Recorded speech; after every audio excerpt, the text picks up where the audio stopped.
Nice. Sad as things to say, I was genuinely like shitting bricks at the end there, just because I had only played the outro to that song like twice maybe, and I knew that it changed the pattern right near the end. I almost missed right before those green, yellow, blue chords because I was expecting another strum. I'm pretty sure this is optimal without lag glitch. I didn't really test the first act, but I'm pretty sure that there's nothing else on there. If there is, because that, that act is so lenient, if there is something else on there, it's probably frame perfect and not something I would consider pushing for. Yeah, this is the first time this score has been gotten on PS2, which is pretty cool. At least, again, without lag. The only reason I did this is that my whammy bar is broken, and this is literally, as far as I can tell, I haven't checked the Xbox songs, which isn't relevant to me right now, but this, I'm pretty sure, is the only song on GH2 or 80s that doesn't utilize whammy in any way. So, as far as that situation, I thought that because of the issues my whammy bar was having, which is that it would register an input just by moving it side to side with no downward force, which obviously makes it very unusable for high level play.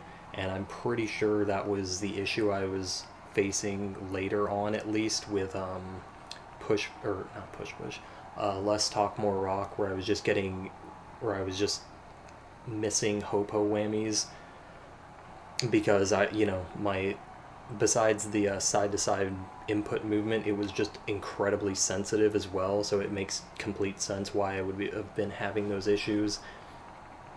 And after opening my guitar, more plastic fell off of the whammy bass, which are notoriously terrible on SGs. It's like the one big flaw that these controllers have.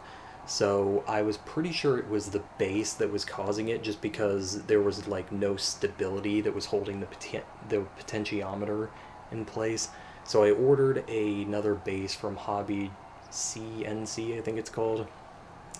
And right before that arrived, I realized that maybe it was completely my fault from having opened the guitar and trying to use different whammy basses, like the Explorer and the Les Paul, which are the same bass, but they're inverted.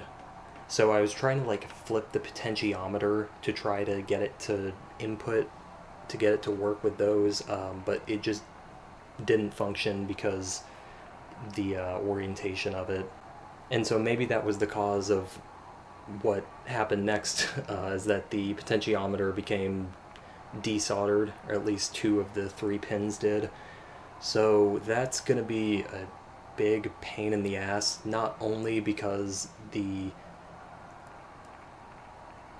solder joints are like covered in hot glue and shit, and it's also just a really awkward solder joint that I've never really seen before. On top of that, it uses a ribbon cable, which means that to get to, I'm basically gonna have to snip the end of the cable off and then like cut around the wires that I need, like the filling in between the wires. I'm gonna have to like cut around that with an X-Acto knife and then try to strip the wires to make it. If I do get this working, it's gonna be a huge pain in the ass. The good news is the whammy bass that I received seems like it'll work. It took a lot of filing to even get the whammy bar to fit properly. That was a whole headache in itself, and it may not have even been worth it, seeing as the electrical problems I'm having now. But yeah, I mean, at the very least, if I'm able to get it soldered correctly, it should work pretty well. The other interesting modification I made is swapping out the standard SG's select button for a Les Paul button, and I didn't realize that those things were quote unquote engineered differently, but they are significantly more, not actually, but more tactile. Like the feedback that you receive from it is pretty substantial, which is so much better than the shitty whammy, or the shitty SG membrane, because the Les Paul back button uses like a plunger kind of membrane.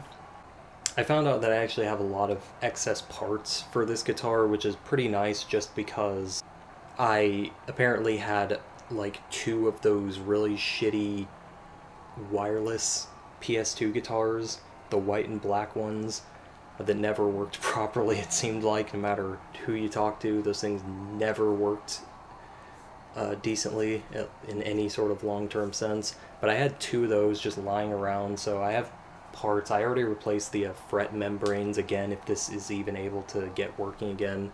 So I'll have a pretty decent guitar going forward if I'm able to get this working, which is pretty cool.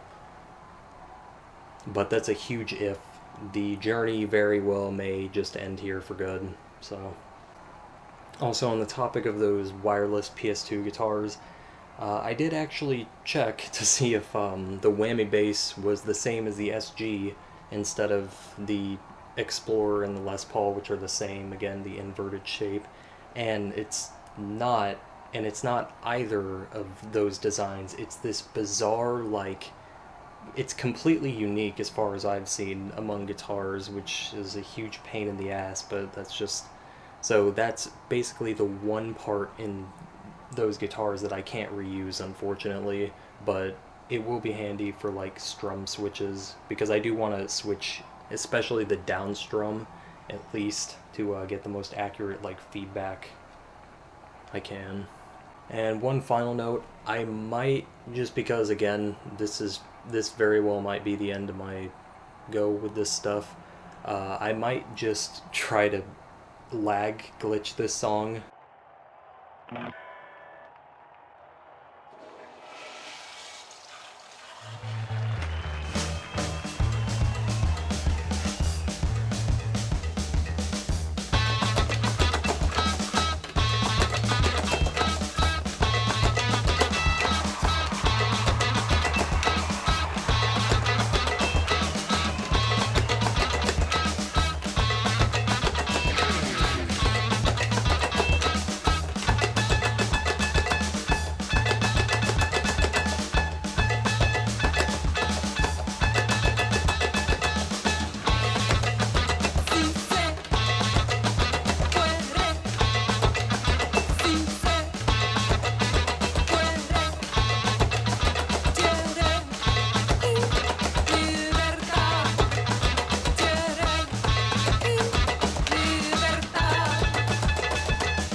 shit anymore. So the thing about this is, I'm pretty sure there's more points here. Even the second act, red-yellow chord, as insane as that seems, may be possible. But there's so many hurdles you have to jump through to like go for a squeeze like that. The big one, and why I haven't even bothered TASing any of this, is that you know, not only consistently calibrating lag to a high degree, but getting those like upper echelon lag values. I think the highest I've gotten is 238. Funny enough, that was like the very first time I tried calibrating lag, but I think it goes up to 250. And if you try to push it any more than that, you just get 0. So yeah, you basically just have to shoot for 200 as like a consequence good enough kind of thing. You also need to make sure you're calibrating at relatively the same millisecond offset, because if you're not, then your timing is going to suffer greatly.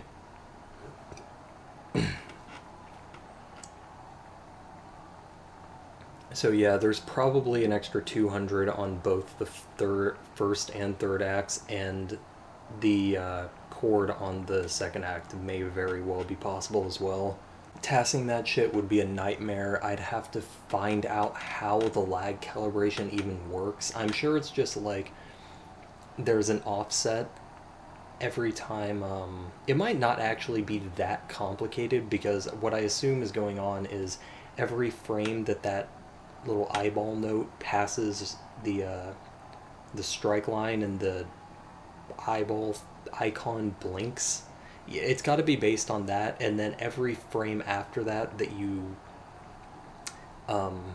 until you strum, it adds that to the calibration meter, and then it probably just aggregates all of those and forms an average. So what probably would work, if 250 is the max, which I'm pretty sure it is, it's around there for sure, is that in TAS you would just wait till the either the eyeball note hits the strike line, or the eyeball icon strike line thing blinks, and then you would just advance 15 frames and input a strum.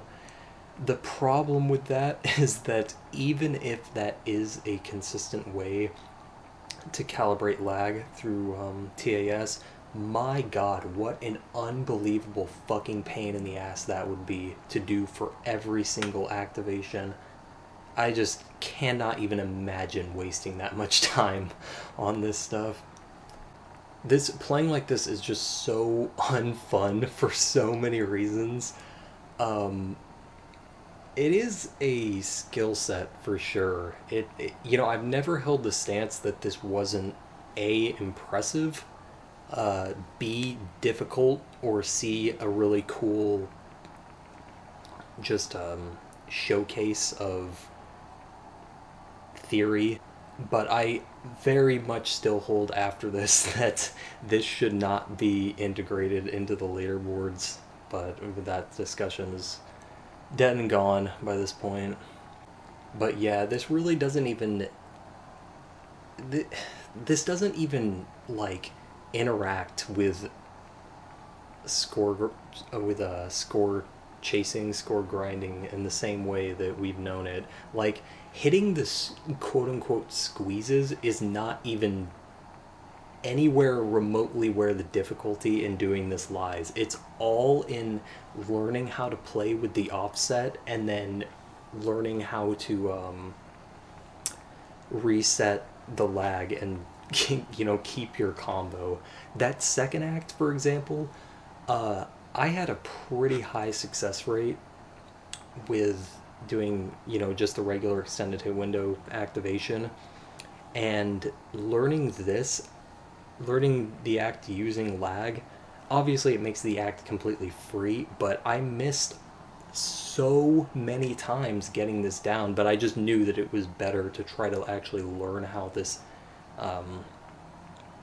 learn to use this while I have the excuse here. Another reason I really don't like this for score grinding is because it gives you an excuse to pause mid-song, which is something that I've never been a fan of. It's just, it's not really the same when you can just sit there and regain your composure without anything, or regain your stamina. I remember back in the day when I was trying to FC Ties That Bind on Warriors of Rock, I would literally just do one of the strumming sections and then pause the game for like 10 seconds to regain my stamina. And the game gives you like, what, 3 or 4 pauses before it disables your score from the leaderboard. So like that's what I was doing to try to FC that song. And that's just obviously, man, that's just kind of gross. So yeah, obviously with my whammy bar still broken, I couldn't do this for other songs even if I wanted to, but good God do I not want to. I can only hope that there does not come an era where this becomes like the evolution of the game, because that will be a sad that will be a sad day for me. But on the other hand, I don't know. Who knows, man? It's like maybe someday I'll just be really on top of the playing with the offset, and most importantly, getting like consistent calibrations. Because that's also, I forgot to mention before, that's another huge part of difficulty for performing this. It's not, again, it doesn't even. It's not even about the squeezes, it's just about all these little technical nuances here where, yeah, like performing those offsets with relative consistency is like a skill you need to do for this, and just another reason why I don't think this is very healthy. Also, even though everybody knows this is one of the worst songs ever conceived, playing with your TV muted is kind of like sensory deprivation after a while. Yeah, there's just not a lot of positive things I have to say about this.